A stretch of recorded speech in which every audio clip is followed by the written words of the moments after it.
오늘은 스승의 주일로 드립니다. 하나님을 우리가 믿게 되고 또 알게 되고 그리고 따르게 된 그 영적 스승이 있다는 것은 여러분 은혜 중에 은혜고 감사의 제목이 되는 줄로 믿습니다. 지금 우리가 스스로 예수 믿은 사람 하나도 없거든요. 다 누군가가 나에게 스승이 되어져서 누군가가 나에게 말씀을 가르쳐줘서 우리가 하나님의 자녀가 되어졌는데, 디모데후서 3장 14절에 보니까 그러나 너는 배우고 확신한 일에 거하라. 너는 내가 누구에게서 배운 것을 알며. 여러분에게 복음을 전하고 여러분에게 말씀을 가르쳐 준 사람을 늘 기억하라는 말씀이에요. 늘 그것을 간직하라는 그런 말씀입니다.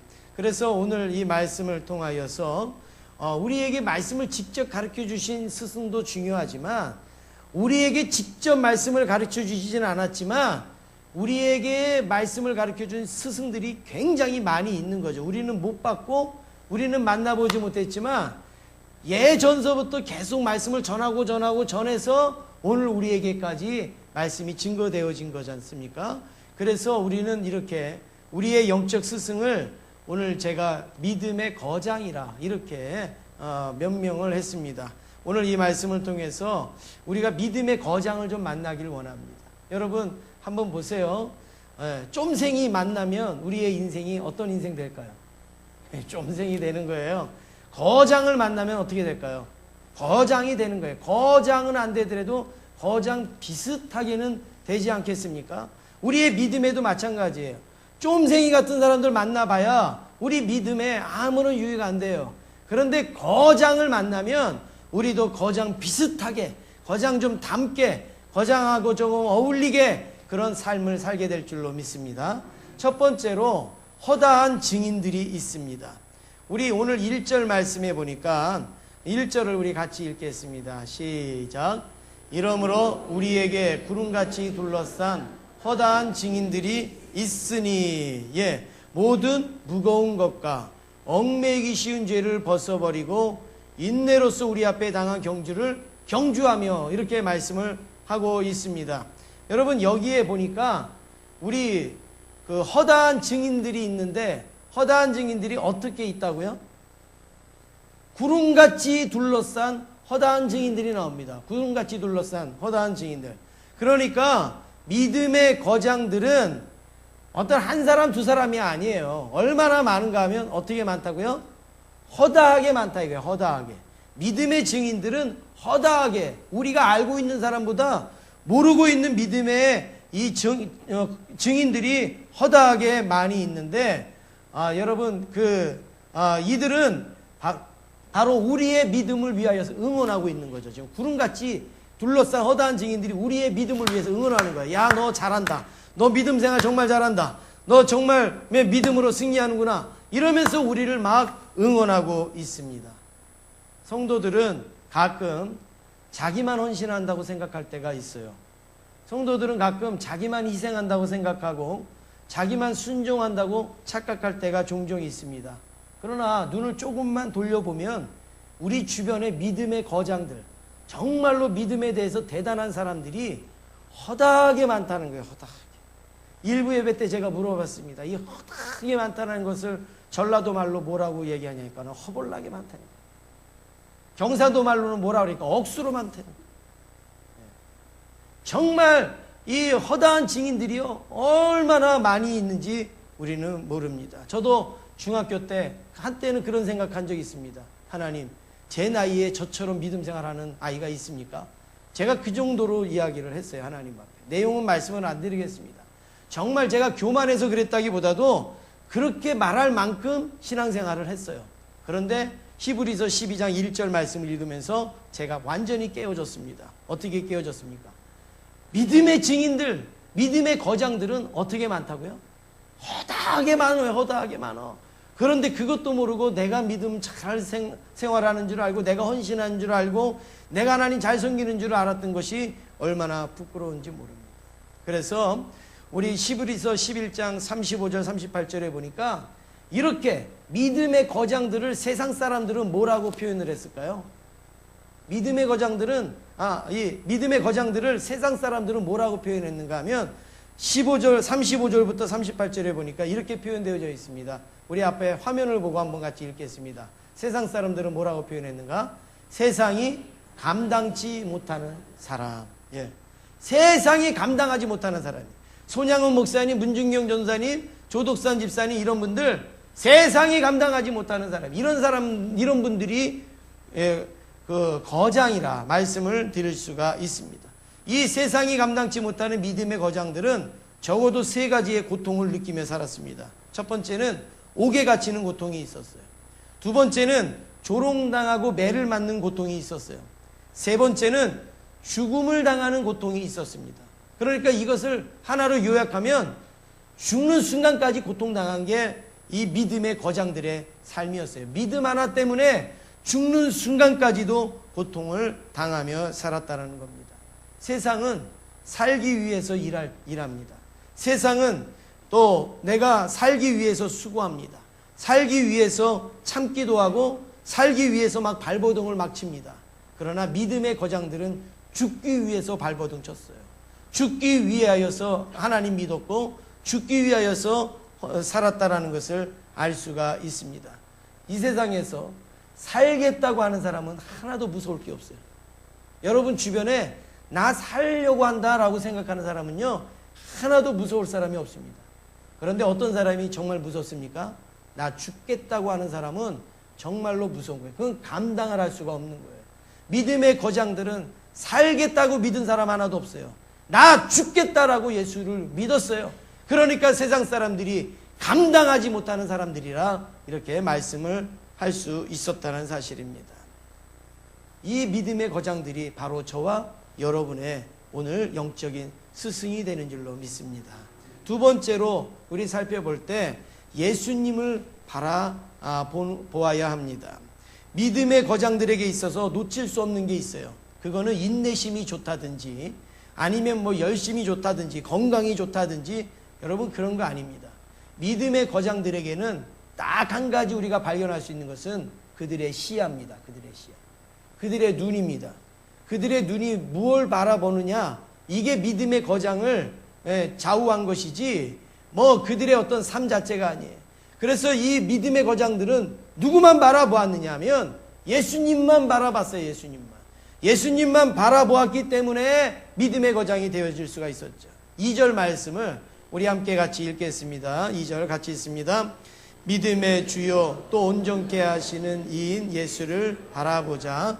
그는 그 앞에 있는 기쁨을 위하여 십자가를 참으사 부끄러움을 개의치 아니하시더니 하나님 보좌 우편에 앉으셨느니라. 아멘. 보세요. 믿음의 거장들은 누구를 바라봤어요?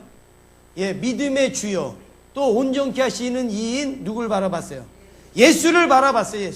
예수님을 바라보는데 예수님이 찬란한 옷을 입고 있고 예수님께서 잘 잡수고 계시는 그것을 바라본 게 아니라 어떤 예수님을 바라봤어요?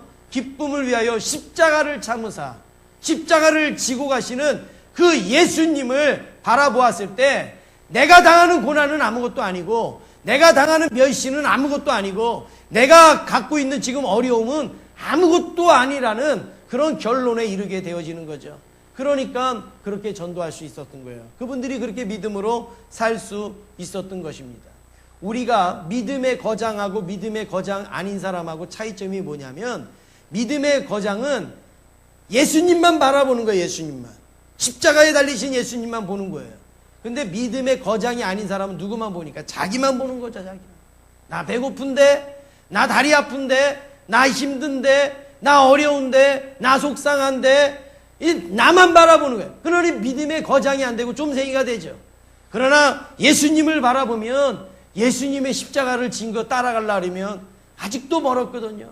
그러다 보니까 믿음의 거장이 될 수가 있었습니다.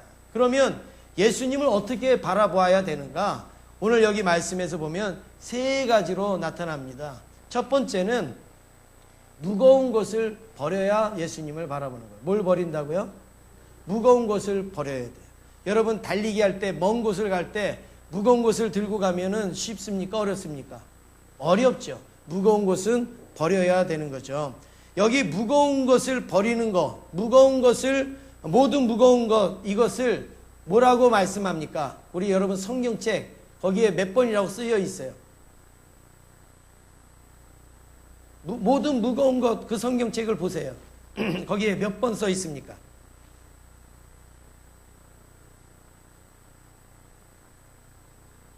네? 무거운 거 그 앞에 뭐 몇 번 써 있어요? 1번 써 있잖아요. 10번이면 어려워서 제가 대답 못한다고 그래도 1번인데 1은 알잖아요. 1은. 1번이 쓰여 있죠. 1번은 그 밑에 해설이 있어요. 해설에 보면 무거운 것은 어떻게 표현하고 있습니까? 거리끼는 거. 그러니까 무거운 것은 이게 무게가 무겁다라는 게 아니라 우리 마음에 꺼려지는 거, 이게 무거운 것이라 이렇게 성경은 해석하고 있습니다. 그러니까 여러분, 제가 오늘 커피를 예를 들어서 5잔을 마셨어요. 5잔을 마셨는데 어느 집에 신방을 갔더니 거기에서 또 커피를 주시는 거예요. 그러면 제가 그 커피를 마실 때 제 마음에 어떤 마음이 있을까요? 예, 이걸 마셔야 되나? 마시지 말아야 되나 하는 이런 갈등이 생기고 좀 꺼려껴지는 마음이 있죠? 여러분, 여기에서 무거운 것은 꺼려낀다는 거예요. 내가 예수님을 믿는 가운데 내 마음에 꺼려껴지는 건 다 무거운 거예요. 내가 예배 드리는 게 무거워요. 내가 예배 드리는 게 꺼려져요. 내가 하나님 앞에 봉사하는 게 꺼려져요. 여러분, 이거 전부 무거운 거예요. 이거 가지고 있으면 믿음의 거장 못 되고 예수님 바라볼 수 없는 거예요. 이거 버려야 되는 거죠. 이거 버려야 되는 거죠. 그래서 정말로 우리가 주님 앞에 이 꺼려지는 것들 여러분 있으면요, 그거 놓고 하나님 앞에 기도하세요. 하나님, 내가 왜 이 무거운 것을 가지고 믿음 생활을 해야 됩니까? 왜 내가 이 무거운 것을 가지고 내가 하나님 믿습니까? 이거 좀 내려놓게 해주세요. 이거 버리게 해주세요. 그래야 우리가 믿음의 거장으로 살아갈 수가 있게 되어지는 것이죠. 두 번째는 뭘 버려야 되느냐? 죄를 버려야 된다. 죄. 그래서 여기에 보니까 죄인데 그냥 죄가 아니라 어떤 죄요? 얽매이기 쉬운 죄. 나를 얽매이는 죄예요. 얽매이기 죄. 그냥 나 혼자 죄 짓고 마는 게 아니라 그 죄로 인하여서 나를 막 얽매이는 거. 이게 죄인데 이 죄는 어떤 의미가 있냐면 자신도 모르게 자꾸 빠져드는 것을 가리켜서 죄라고 말합니다. 자신도 모르게 자꾸 빠져드는 거. 어느 날 내가 가만히 보니까 나도 모르게 나 술 끊었는데 어느 날 막 술 마시고 있어요. 여러분, 이런 거 있잖아요. 노름 끊었는데 어느 날 내가 막 노름하고 있어요. 이런 어떤 나도 모르게 빠져들어가는 그런 죄 있지 않습니까? 이게 바로 얽매이기 쉬운 죄예요. 이거를 반복하고 이거를 학습하는 것은 정말 우리가 믿음의 거장으로 살아갈 수가 없는 거죠. 예수님을 우리가 바라볼 수가 없는 거예요. 그래서 이 노래에도 이런 노래 있잖아요. 아주 우리나라의 유명한 노래, 정말 아주 귀한 노래 있잖아요. 안 되는 줄 알면서 왜 그랬을까? 안 되는. 우리가 죄를 짓고 나면은 그런 마음 들잖아. 아, 이거 안 되는데. 그런데 해보니까 뭐 했어요? 했어요. 내가 했어요. 예? 술을 마시면서 안 되는 줄 알면서 왜 그랬을까? 예. 이렇잖아요. 이게 얽매기 쉬운 죄라 이렇게 말씀을 합니다. 그래서 에베소서 4장 22절에 보니까 옛사람을 따라가는 그 구습을 벗어버리라 그랬어요. 구습을. 그러니까 우리 심령 속에 이 옛사람으로 가득 차 있는 얽매이기 쉬운 죄들을 버려야 우리가 믿음의 사람, 예수님을 바라볼 수 있는 거예요. 그 다음에 세 번째는 무엇이냐? 다 버렸어요. 다 버렸으면 무거운 것도 버리고 죄도 버렸어요. 그러면 뭐 해야 돼요? 달려가야죠. 경주해야죠. 경주해야죠. 버리기만 하고 뛰어가지 않아요. 그 사람은 믿음의 거장이 될 수가 없는 거예요. 버렸으면 이제는 달려가야 되는 거죠. 그런데 어떻게 달려가느냐? 인내로서 우리 앞에 당한 경주를 경주해라. 인내로서. 그러니까 이렇게 달려가는 것은 쉬운 일이 아니라는 거예요. 인내가 필요하다라는 거죠. 그래서 우리 앞에 고난이 있고 또 우리 앞에 시험이 오고 십자가와 같은 것들이 있다 할지라도 그것을 지고서 계속 달려가는 게 경주한다는 거예요. 그것을. 내 앞에 고난이 있어요. 안 되나 못 가. 시험이 있어요. 아유, 나 안 해. 그게 아니라 시험과 고난이 있지만 그걸 가지고 어떻게 해요? 인내하면서 달려가는 거예요. 그때에 우리는 예수님을 바라보는 것이고 믿음의 거장이 되어질 수 있다라는 말씀입니다. 그래서 이 고난과 이 시험은요, 지금은 고난과 시험이고 십자가지만 이거를 가지고 달리다가 보면 이게 뭐가 될까요? 말씀을 한번 읽겠습니다. 우리 히브리서 6장 18절 우리 화면에 있습니다. 우리 같이 읽겠습니다. 시작. 이는 하나님이 거짓말을 하실 수 없는 이 두 가지 변하지 못할 사실로 말미암아 앞에 있는 소망을 얻으려고 피난처를 찾은 우리에게 큰 안위를 받게 하려 하심이라. 아멘. 여러분, 시험과 고난과 이 십자가를 가지고 내가 달려가는 것을 이 히브리서 6장 18절에서는 어떻게 표현하고 있습니까? 뭐로 표현하고 있어요? 네, 앞에 있는 소망을 얻으려고 달려간다.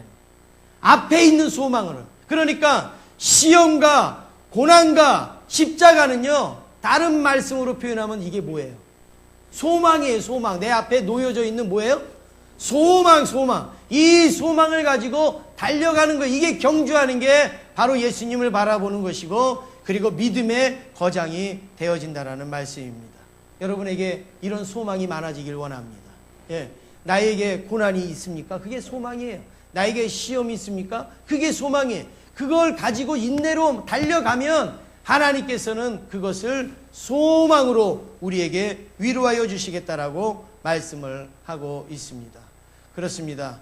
여러분, 오늘 여기에 말씀에서 이 믿음의 거장들은 누굴 바라봤어요? 예수님을 바라보았고, 또 예수님을 바라보는 가운데에 그리고 무거운 짐을 버렸고, 그리고 얽매이기 쉬운 죄를 버렸고, 그 다음에 인내로서 앞에 당한 경주를 어떻게 해요? 달려갔을 때에 소망이라는 이 예수님을 만나는 그런 은혜를 누리게 되어졌습니다. 이제 세 번째로 믿음의 거장에 대해서 몇 명을 소개를 해드리기를 원합니다. 오늘 이 말씀이 믿음의 거장들인데요. 믿음의 거장은 얼마큼 많다고요? 네? 여러분 그 고향 말투로 대답해 보세요. 믿음의 거장은 얼마큼 많아요? 예. 뭐 허다하게 많다 이렇게 말씀을 하고 있는데요. 지난주에 이번 주에 국내 성지 순례를 정말 은혜롭게 잘 다녀왔습니다. 우리 성도님들이 기도해 주시고 또 후원해 주시고 해서 우리가 잘 다녀왔는데요. 제가 잠깐만 그래도 여기를 다녀왔으니 우리가 잠깐 제가 소개를 하기를 원합니다. 첫 번째는 조덕삼이라는 집사님입니다. 조덕삼. 박덕삼 집사님이 아니고 조덕삼 집사님인데요. 김제에서 김제 금산에서 이 조덕삼 집사님이 아주 유지였대요. 큰 부자였대요. 그래서 이분 뭐 밥을 안 먹은 사람이 없을 정도로 큰 분이었는데, 지금 그 집사님이 다닌 교회가 저 금산교회입니다. 금산교회인데 1904년에 저게 지어졌는데, 저 교회가 지어지기 전에 이 조덕삼 집사님이 선교사님의 전도를 받아서 예수를 믿고 자기의 집을 예배당으로 드렸어요. 그래서 저 교회가 세우기 전까지 3년 동안을 자기의 집에서 성도들이 예배를 드리고 또 밥을 먹고, 하여튼 그 성도들 중에 조덕삼 집사님의 밥을 안 먹은 사람이 없을 정도로 그렇게 헌신하고 했어요. 그랬는데 조덕삼 집사님 집에 누가 오느냐 하면 저기 진주에서 배고파 가지고 이제 먹고 살기 위하여서 마부가 올라오는데, 그 마부가 이자익이라는 그런 마부입니다. 이 마부가 와서 이 조덕삼 집사님 집에 종으로 들어와요. 그래서 이제 종살이를 하니까 이 조덕삼 집사님이 이 마부를 전도를 했겠습니까? 안 했겠습니까? 전도했죠. 너 같이 나랑 예수 믿자. 나이도 이제 젊으니까. 그리고서 예수를 믿었는데 이 이자익이라는 이 마부에게 불이 붙어버린 거예요. 그냥 얼마나 예수를 열심히 막 믿는지 막 같이 잘 믿은 거예요. 그러다가 이제 장로 투표를 이제 한 거죠. 이제 세월이 이제 지나서 장로 투표를 딱 했는데 누가 피택이 되어졌느냐? 이자익이라는 이 종이 피택이 되어지는 거예요. 누구는 떨어지고요. 예, 조덕삼 집사님 주인은 떨어지고 이 종은 붙었어요. 물론 주인이 붙으라는 법은 없어요. 종은 안 되라는 법 없어요. 그렇지만 조독산 집사님은 너무나도 인격적으로 훌륭하고 교회에서 헌신도 많이 하고 자기의 집을 들여서 예배를 드렸던 그런 사람이 떨어졌단 말이에요. 그런데 자기가 전도하고 예수 믿게 한 이 마부가 장로가 되어졌어요. 성도들한테 아까 목사님이 말씀하시잖아요. 배반감 느낄만 하잖아요. 아니 정말 헌신은 내가 했는데 나는 장로 투표 안 해주고 저 종한테 장로 투표를 해줬는가? 이런 배신감이 들었을 것 같으니까 거기 있는 성도들이 막 쥐지은 듯이 조용하고 막 분위기가 너무 안 좋았던 거죠. 그럴 때에 조도삼 집사님이 딱 일어나서 성도들을 바라보면서 이 한마디 했다고 하잖아요. 다 하나님의 뜻입니다. 여러분 우리 신앙생활 하다가 억울하고 속상한 일이 있거든. 조독산 집사님 그 말 생각하세요. 다 뭐예요?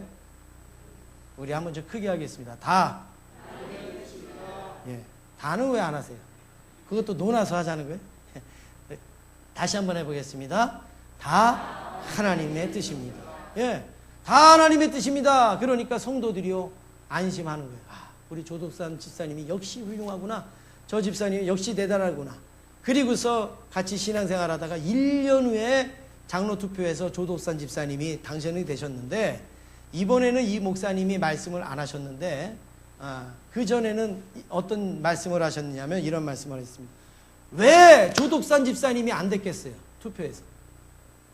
왜 이자익이라는 종은 되고 이 조독산 집사님은 투표에서 왜 안 됐겠어요? 이해가 안 되잖아요, 여러분. 근데 이해가 되는 게 있어요. 너무 훌륭하니까 이분은 당연히 되겠지 이렇게 생각한 거예요, 성도들이. 그러니까 당연히 되겠지 하면서 그래도 누구를 밀어줘야 돼.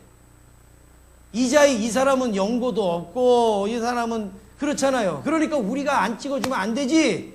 그러니까 조독산 집사님은 그냥 이분은 당연히 될 줄 알고 이자익만 쓴 거예요. 그러니까 안 된 거예요. 이분이 뭐 조독산 집사님이 뭔가 부족해갖고 그런 게 아니라 바로 이런 관계 속에서 이분이 안 됐죠.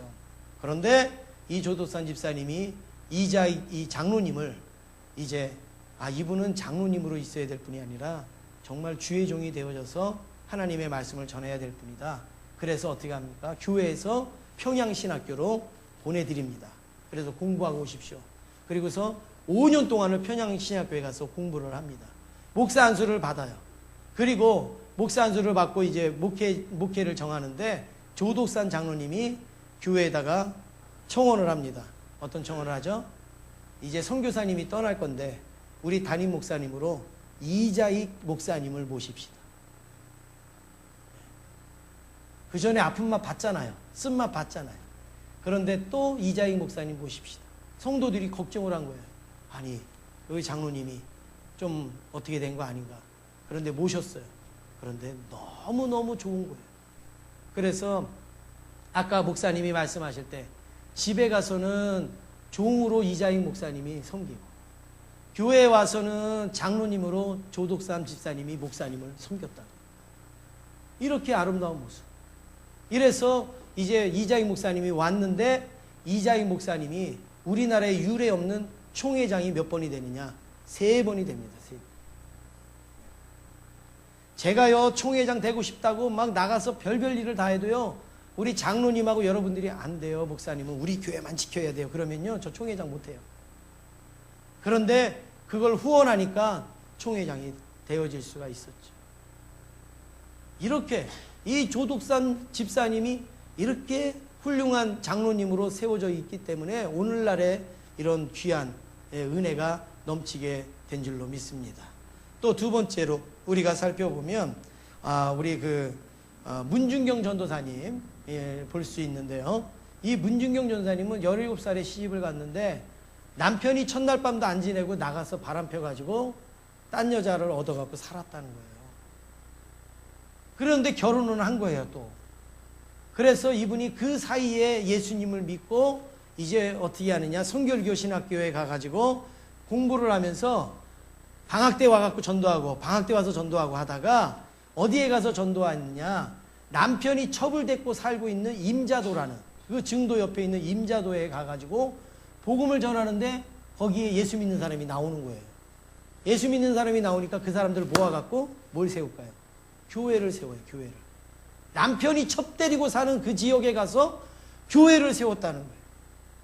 그리고서 이 문중경 전사님이 계속 전도를 했는데 뭐 40리, 80리, 때로는 막 바람으로 다니는 배를 타고 다니면서 우리가 가서 보니까요, 저 바다 끝에 그냥 아련히 보이는 섬들 있잖아요. 이렇게 그 섬들을 다 발로 다닌 거예요.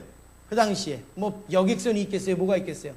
다 발로 다녀가지고 그곳에 가서 복음을 전했는데 적어도 섬에요, 한 섬에 한 10개 정도씩 교회가 세워진 거예요. 그래갖고 이분이 다 세운 교회가 몇 곳이냐면 100여 개 교회라는 거죠.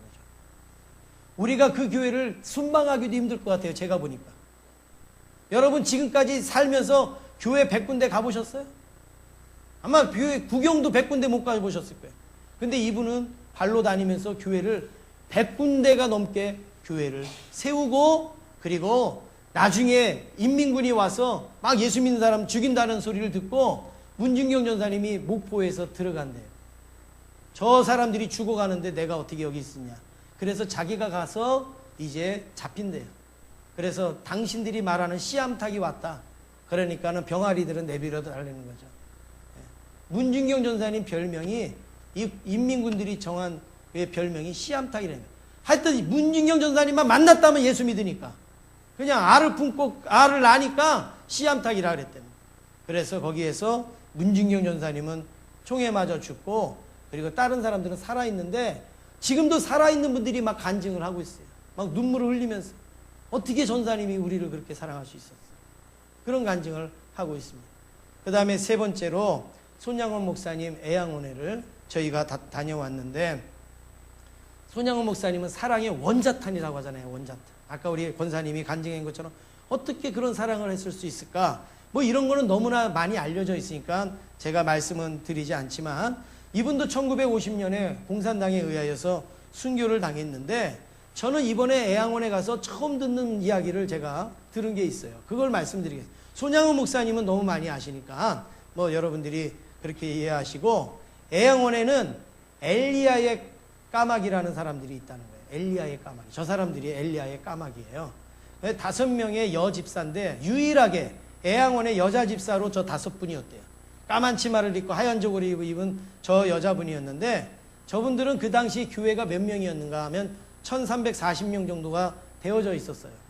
그런데 그 교회의 여집사로 교회에 문제가 생겼다 그러면 목사님한테 알리기 전에 자기들이 철야기도 하고 금식기도 하고, 그리고 성도들에게 찾아가갖고 그 문제를 싹 해결했다는 사람들이에요.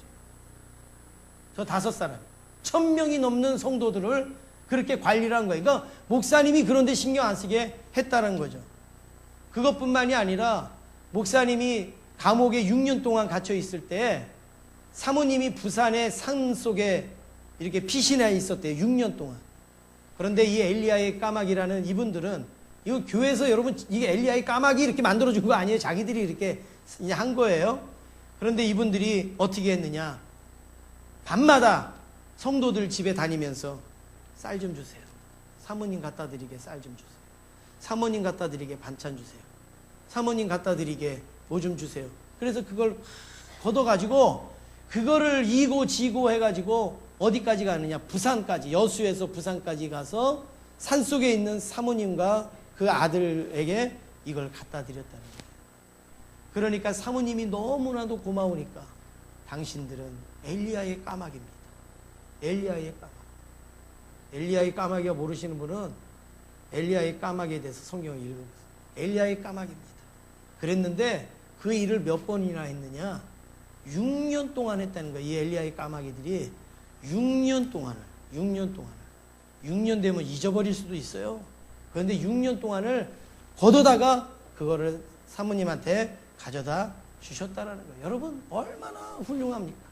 목사님만 훌륭하고 전도사님만 훌륭한 게 아니잖아요. 또 한 분을 제가 소개시켜드리면 양재평이라는 분이 있습니다. 네, 저 맨 앞쪽에 있는 분이 양재평인데, 문둥병이 심해지면 손도 자르고 뭐 다리도 잘라지고 하는데 이거는 뭐 참을 수 있대요. 고통이 없으니까, 이 사람들은 고통이 없으니까. 그런데 문둥병이 심해지면 정말로 어려운 일이 오는데 눈이 실명을 하는 게 온다는 거예요. 그런데 이 애양원에 딱 들어올 때는 눈 뜨고 들어왔는데, 애양원에 들어와서 예수를 믿고 살다가 보니까 실명을 해버린 사람이 8명이 있었대. 8명이. 그러니까 실명을 하니까 얼마나 낙심이 됩니까? 그래서 막 원망을 하고 불평을 했대요. 내가 이 애양원에 들어와서 눈이 멀었다고, 내가 예수님 믿고 내가 실명했다고, 예? 그러면서 막 그냥 원망을 하면서 내가 여기 괜히 왔고 내가 예수 괜히 믿었다고 막 불평을 하는데, 이 양재평이라는 분이 자기도 실명을 했는데 그 7사람을 딱 모아놓고 이런 얘기를 했다고 합니다. 여보시오, 왜 없는 것만 보고 왜 불평합니까? 아직도 우리에게는 있는 게 너무 많다. 말할 수도 있고요, 들을 수도 있고, 또 우리에게는 좋은 기억력이 있지 않느냐. 우리가 있는 것 가지고 한번 감사하면서 살자고. 그러면서 양재평 장로님이 우리 그러지 말고 원망, 우리의 이 입으로, 예, 여기 얼마나 우리 감사하게 사는데 왜 우리가 원망하느냐. 우리 매주 하루 한 절씩 요절을 외웁시다. 공가에 있는 요절을 외웁시다. 그래갖고 저렇게 앉아가지고요, 매일 모여가지고 그 주의 성경 말씀을 암송을 한 거예요. 암송을 한 거예요. 믿음의 주여 온전케 하신 예수를 바라보자. 한 사람이 하면 또 따라하고 이렇게 암송을 막 한 거예요. 그래가지고 한 주 암송하고 2주 암송하고 그러다 보니까 1년을 암송을 했대. 1년. 그럼 몇 절일까요?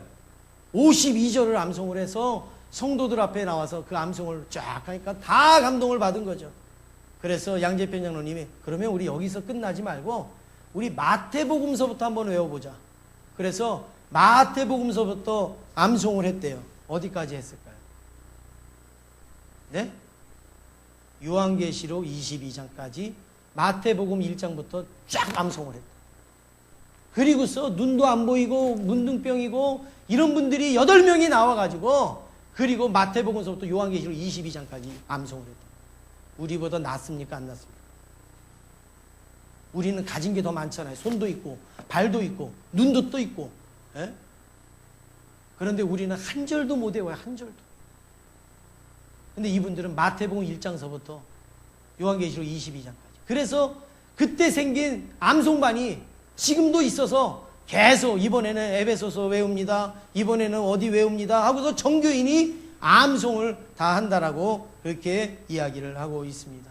여러분 보세요. 믿음의 거장은 목사님만 되는 게 아니고, 믿음의 거장은 전도사님, 장로님만 되는 게 아니라, 이렇게 눈이 먼 분들도, 예, 이렇게, 예, 까마귀와 같은 이런 분들도 정말 얼마든지 예수님 바라보고 살면 믿음의 거장이 될 수 있는 줄로 믿습니다.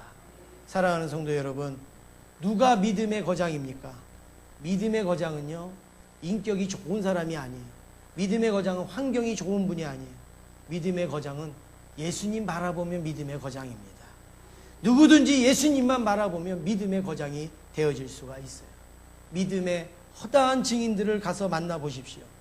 자신만으로는 믿음의 거장이 될 수가 없었을 거예요. 예수님을 바라봤기 때문에, 예수님의 길을 쫓아갔기 때문에 믿음의 거장들이 되어졌습니다. 오늘 그 믿음의 거장들이 우리의 스승이 되어졌어. 오늘 우리에게 응원의 박수를 보내면서, 그래, 믿음으로 이 길을 잘 달려오라고 오늘도 우리를 격려하게 있는 줄로 믿습니다. 오늘 저와 여러분이 제2의 제3의 믿음의 거장이 될 줄로 믿습니다. 이런 믿음의 거장이 다 오늘 우리의 스승입니다.